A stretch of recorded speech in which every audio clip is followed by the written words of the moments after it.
ഈ ഒരു വീഡിയോ കാണുമ്പോൾ ആളുകളിൽ പലരും കരുതും ഇത് ഏതോ വലിയ റെസ്റ്റോറൻറ്റിലെ കിച്ചണിൽ ആളുകൾ നിന്ന് ജോലി ചെയ്യുന്നത് ആണെന്ന്. യഥാർത്ഥത്തിൽ ഗൾഫ് മേഖലകളിൽ സാധാരണ ജോലി ചെയ്യുന്ന ആളുകൾ, ലേബർ കാറ്റഗറിയിൽ ജോലി ചെയ്യുന്ന ആളുകൾ താമസിക്കുന്ന ക്യാമ്പുകളുണ്ട്. ലേബർ ക്യാമ്പുകൾ എന്നാണ് പൊതുവെ അതിന് പറയാറ്. അത്തരത്തിലുള്ള ക്യാമ്പുകളിൽ ആളുകൾ ജോലി കഴിഞ്ഞ് വന്നതിന് ശേഷവും ജോലിക്ക് പോകുന്നതിന് മുമ്പൊക്കെ ഭക്ഷണം ഉണ്ടാക്കുന്ന കാഴ്ചയാണ് നമ്മൾ കാണുന്നത്. അവർ കഷ്ടപ്പെട്ട് ജോലി കഴിഞ്ഞ് വന്നതിന് ശേഷം വൈകുന്നേരത്തേക്കുള്ള ഭക്ഷണം, അത് ഓരോ ഗ്രൂപ്പുകളായിട്ട് ആളുകളുണ്ടാവും, അവരൊരുമിച്ച് ഭക്ഷണം ഉണ്ടാക്കുന്നതാണ് ഈ കാണുന്നത്. ഏറ്റവും കൗതുകമുള്ളൊരു കാര്യം, ഈ ഭക്ഷണം ഉണ്ടാക്കുന്ന ആളുകളുടെ ഫാമിലിയിലുള്ള ആളുകൾ, നാട്ടിൽ ഉള്ള ആളുകൾ ഇവരുടെ യഥാർത്ഥത്തിലുള്ള കഷ്ടപ്പാടുകളൊന്നും പലപ്പോഴും അറിയുന്നില്ല എന്നുള്ളതാണ് വസ്തുത. എത്രമാത്രം കഷ്ടപ്പെട്ടിട്ടാണ് ഓരോ പ്രവാസിയും ഓരോ രൂപ സമ്പാദിച്ച് അവരുടെ കുടുംബാംഗങ്ങൾക്ക് സന്തോഷമായിട്ട് ജീവിക്കാൻ വേണ്ടി അയച്ചു കൊടുക്കുന്നത് എന്ന് ആ കുടുംബത്തിലുള്ള പലരും പലപ്പോഴും മനസ്സിലാക്കാറില്ല. മക്കളായാലും ഭാര്യ ആയാലും അച്ഛനായാലും അമ്മയായാലും പലപ്പോഴും മനസ്സിലാക്കാറില്ല. എനിക്ക് ഇത്തരത്തിലുള്ള ക്യാമ്പുകളൊക്കെ പോയി കണ്ടു കഴിഞ്ഞ സമയത്ത് എൻ്റെ നാട്ടുകാരായിട്ടുള്ള ആളുകൾ, എൻ്റെ സുഹൃത്തുക്കളായിട്ടുള്ള ആളുകളൊക്കെ പലരും ഇത്തരത്തിലുള്ള ക്യാമ്പുകളിൽ താമസിക്കുന്നുണ്ട്. ഞാൻ അവരുടെ അടുത്തൊക്കെ പലപ്പോഴും പോകാറുണ്ട്.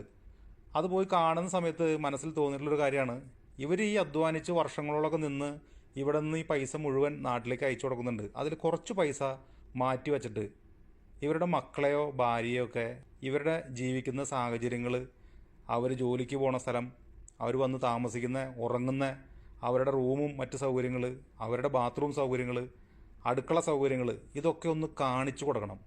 എന്നാലാണ് ഇവർ സമ്പാദിക്കുന്ന പണത്തിൻ്റെ യഥാർത്ഥ മൂല്യം മനസ്സിലാക്കി അവർ നാട്ടിൽ ചിലവുകൾ നടത്തുള്ളൂ.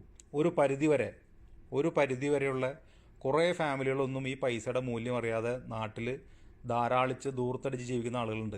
കുറേയൊക്കെ ഫാമിലികൾ ഇവരെ യഥാർത്ഥത്തിൽ മനസ്സിലാക്കി, ഇവരുടെ അവസ്ഥ മനസ്സിലാക്കി കൃത്യമായിട്ട് ചെലവ് ചുരുക്കി ജീവിക്കുന്ന ആളുകളുണ്ട് കേട്ടോ. അങ്ങനെയുള്ള ആളുകളുണ്ട്, ഇല്ലെന്ന് പറയുന്നില്ല. പക്ഷേ ഭൂരിഭാഗം ആളുകളും ഇവരുടെ ഈ കഷ്ടപ്പാടും ബുദ്ധിമുട്ടൊന്നും മനസ്സിലാക്കുന്നവരല്ല. ഇതൊന്നും ആരെയും പറഞ്ഞ് ബോധിപ്പിക്കാനൊന്നും ഒരു പ്രവാസിയും തയ്യാറാവാറും ഇല്ല എന്നുള്ളതാണ് മറ്റൊരു കാര്യം. കാരണം ഒരു പ്രവാസി എന്ന് പറഞ്ഞാൽ അവൻ്റെ ജീവിതം അവൻ്റെ കുടുംബത്തിലുള്ള ആളുകൾക്ക് വേണ്ടിയിട്ട്, കൂടപ്പിറപ്പുകൾക്ക് വേണ്ടി മാറ്റി വെച്ചിട്ടുള്ളതാണ്. ഏത് പ്രായത്തിൽ പ്രവാസ ലോകത്തിലേക്ക് വന്നു പെട്ടാലും, അത് ഏത് GCC രാജ്യത്തായാലും. അപ്പോൾ പ്രവാസ ജീവിതം എന്ന് പറയുന്നത് ഇങ്ങനെയൊക്കെ തന്നെയാണ്.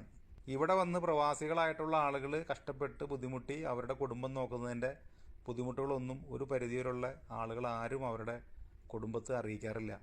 ഈ നിന്ന് വൈകുന്നേരത്തേക്കുള്ള ഭക്ഷണവും തൊട്ടടുത്ത ദിവസം രാവിലത്തേക്ക് പോകുമ്പോൾ കൊണ്ടുവരാനുള്ള ഭക്ഷണമൊക്കെ ഉണ്ടാക്കുന്ന ഈ ആളുകളില്ലേ, ഈ ആളുകളുടെ മക്കളിൽ പലർക്കും, ഭാര്യമാരിൽ പലർക്കും, അച്ഛനും അമ്മയും ആയിട്ടുള്ള ആളുകൾ പലർക്കും ഇത്രയൊക്കെ കഷ്ടപ്പെട്ടിട്ടാണ് ഓരോ പ്രവാസിയും ഇവിടെ ജീവിക്കുന്നത് എന്നുള്ള വസ്തുത പലപ്പോഴും അറിയാതെ പോകുന്നത് വലിയ സങ്കടമുള്ള കാര്യമാണ്.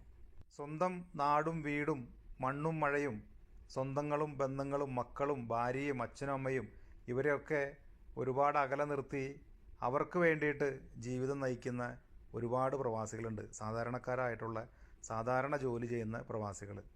അവരുടെ ഭാര്യയും മക്കളും അച്ഛനും അമ്മയൊക്കെ കേൾക്കാൻ വേണ്ടിയാണ് ഞാൻ പറഞ്ഞ് അവസാനിപ്പിക്കാൻ ആഗ്രഹിക്കുന്നത്.